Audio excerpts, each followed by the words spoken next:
Ingay tayong lahat para kay JM Lopez.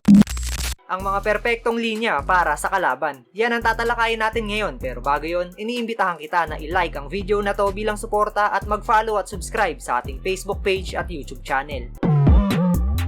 Isa sa mga pangdiinan o nakakakuha ng malaking puntos sa laban ay yung makabuo ka ng perpektong punto para sa kalaban. Yung tipong direktang linya at hindi pwedeng sabihin sa iba. May mga bara kasi na pwedeng ibitaw sa ibang kalaban pero yung pag-uusapan natin ngayon ay yung mga linya o punto na sakto o swak para lang sa isang MC. Pero hindi lang to yung basta real talk o personal na atake dahil nakapaloob pa rin dito yung art sa pagbuo ng piyesa.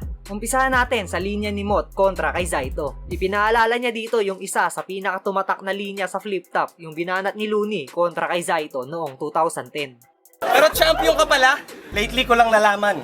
Kaya naman pala, grade 3 lang yung kalaban. Grade 3 lang yung kalaban. Grade 3 lang yung kalaban. Pero hindi lang to basta pinaalala ni Moth dahil ginawan pa niya to ng magandang detalye. Dahil mula sa pagiging pioneer at veterano ni Zaito sa liga hanggang sa pagiging pinakabatang kampiyon ni Moth ay ipinalalabas niya na siya pala yung tinutukoy sa linya na grade 3 kalaban. Napakahusay ng pagkakabuo ni Moth sa bara na yon dahil halos lahat ay nagets yung punto at para sa akin, perpektong linya yon para kay Zaito. Kung may ganti ng patay, ito yung ganti ng patunay sa hindi ko kasabayan. Agwat ng edad ay halos triple, pero minsan mo na akong ginulangan. Alalahanin mong maigi kasi ito yung di mo inasahan. Ngayon kampiyon na ng Cavite yung dating grade 3 mong kalaban. Grade 3 mong kalaban. Grade 3 mong kalaban. Isa sa mga remarkable lines ni Tipsy D ay yung makina ng chainsaw na bara. Napakaraming beses na natin to narinig sa kanya at palaging solido ang pagbitaw niya sa linya na to kahit sino pa yung kalaban. Disgrasya aabutin pag narinig mo ng brrrr! Brrrr! Pero hindi yun motor, ito ay masak. Brrrr! Makina ng chainsaw!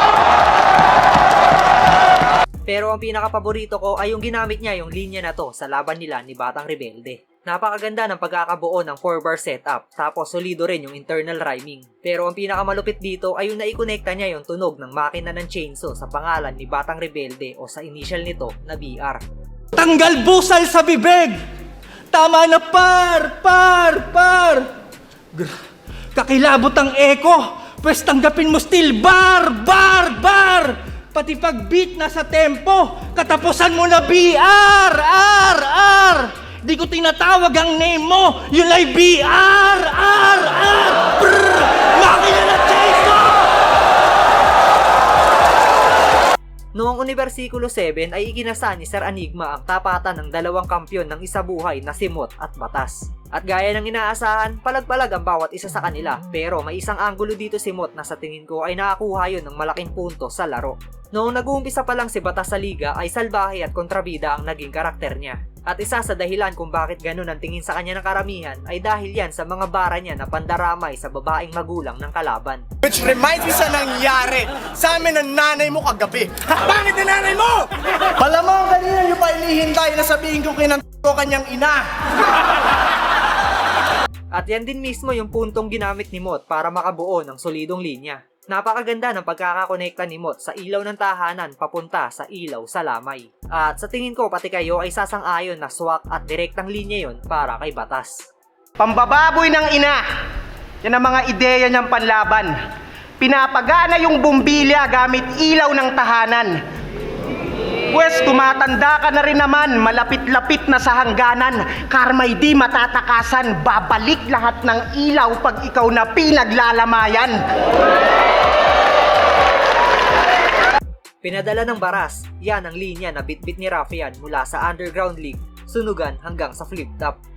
Si Raffian, pinadala ng Baras bilang ako ang kanilang alas. Si Raffian, pinadala ng Baras bilang ako ang kanilang alas sa tuli na ang lahat kung di nyo pa ako kilala. Pinadala ng Baras! Napakasolido ng bara na to dahil bitbit ni Raffian yung lugar niya kahit saan man siya tumungtong na entablado. Pero maaaring isa rin yan sa dahilan kung bakit siya natalo sa isa buhay tournament kontra kay Slack One. Dahil nakagawa si Slack ng panapos na bara patungkol sa signature lines ni Raffian. Bigyan nyo ako ng magandang rason. Bakit ko ito kakatakutan? Kung ang pagkakasit ng battle na ito ay sniper na nakabang inaantay ka na lang lumutang. Kaya maligayang pagdating rap, sa lupain na aking nasasakupan. Kung pinadala to ng baras para bumoses, ako yung baras sa lalamunan.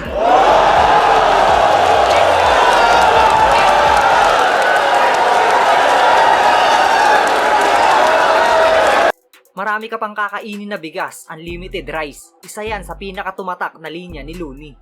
Pero I'll keep it nice. Bilang idol mo, bibigyan kita ng libreng advice. Marami ka pang kakainin bigas, unlimited rice. At sa naging salpukan nila ni Tipsy D ay may baon na mabigat na bara si Tipsy patungkol dito. Napakaganda ng pagkakabuo ni Tipsy D sa anggulo na to. Talagang tumutugma sa linya ng hari ng tugma. Isa na namang swak, direkta at perpektong linya mula kay Tipsy D para sa kanyang kalaban. Tsaka baka nalilimutan mo, sabi ng best mong hanggang utong lang, mas may tsansa ako manalo pag nag-solo na lang. Mas may chance ka pa siguro kung nag-solo ka na lang. Mas may chance ka pa siguro kung nag-solo ka na lang. Oh, shit! Mag-isa ako, mag-isa ka. Kala ko hindi na magbubunga ang itinanim ko na pagtsatsaga. Ginalingan ko sa karir ng ating labanan ay maikasa. Sa huli, aanihin ko din pala yan na parang magsasaka. Taga-bukid!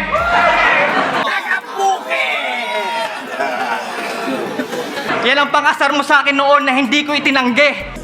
Marami ka pang kakainin bigas, unlimited rice. Napakarami ko ng kinain na bigas kaya nga ako sabik na kumarne.